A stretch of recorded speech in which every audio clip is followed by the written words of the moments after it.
Hi guys, this is Barry NDR, and I want to welcome you to a series of YouTubes that we're doing. It's our third series of YouTubes, and we've had many requests on getting more information about what it's like.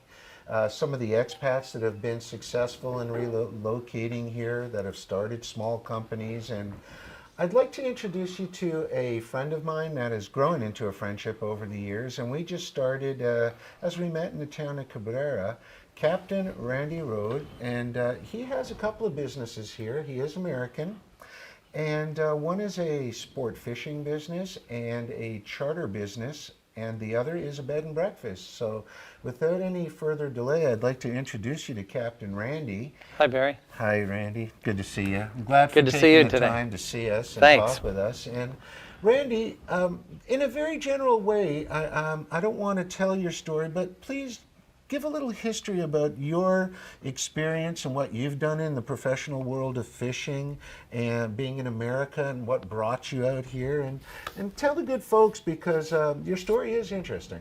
Okay, thanks. I started 43 years ago, and following in my father's footsteps with a sport fishing business in the Florida Keys, and started out running his boat. Eventually worked my way up into my own boat. Then when my father passed away quite a few years ago, I took the family business over, got a couple of more boats, and it grew into a very successful operation. Then I branched out and did part of the season in other countries in the Caribbean, and now I've settled here in the Dominican Republic, and it's worked out quite well for me.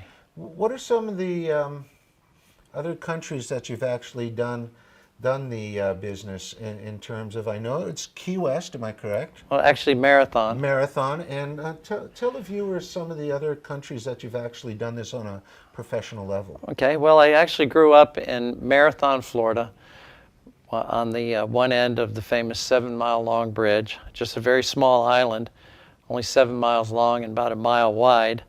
And then after graduating from college with a degree in marine biology, as I said before, I took over the family business.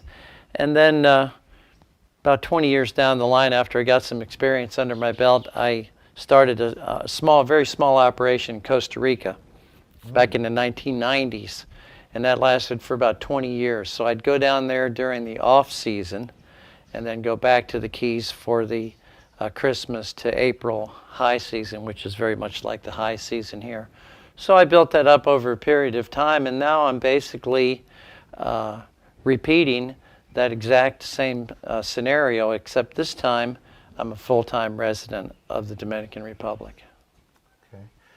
How would you describe, before we get into some other subject areas, how would you describe the fishing here and to other countries, because a lot of our viewers do like fishing. It's a sport that's accepted around the world. And how would you describe it in terms of your expertise? I mean, it would be a great question for you to answer. Thank you. The fishing is very good here. It's has a lot of advantages fishing here. The fact that we have, and I say this a lot, is we have quite very deep water, very close to shore. So 2 miles offshore, it's 1,000 feet deep. And then from there, you roughly gain another 1,000 feet of water depth per mile you go offshore. 5 or 10 miles offshore, you could be in 5,000 or 6,000 feet of water. It actually bottoms out at 12,000 feet, more or less halfway to a very famous and well-known fishing spot called the Silver Banks. Although we don't fish there, it's a commercial fishing area. But we have the deep water close to land. A favorite story that I like to tell, a actual true story that happened only a few months ago. Some local fishermen were gill netting for a small bait fish called a kohinua, which are actually eaten as well.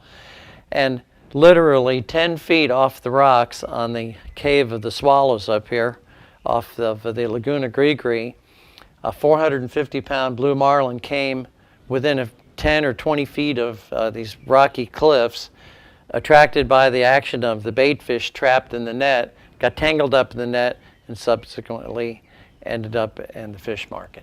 450-pound blue marlin. Unbelievable. Randy, rounding up here a little bit about the fishing business. I know you're open 12 months a year, is that right? That's right. Okay. Now, if people want to come down, please, let's do a promo shoot on, give us your website address clearly so people can get it down. Okay. On how they'll be able to reach out to you and Well, thank you. possibly book a trip. It's a long and cumbersome address, but it's easy to remember because it's www, and then it's Dominican Republic Sport Fishing, all run together.com.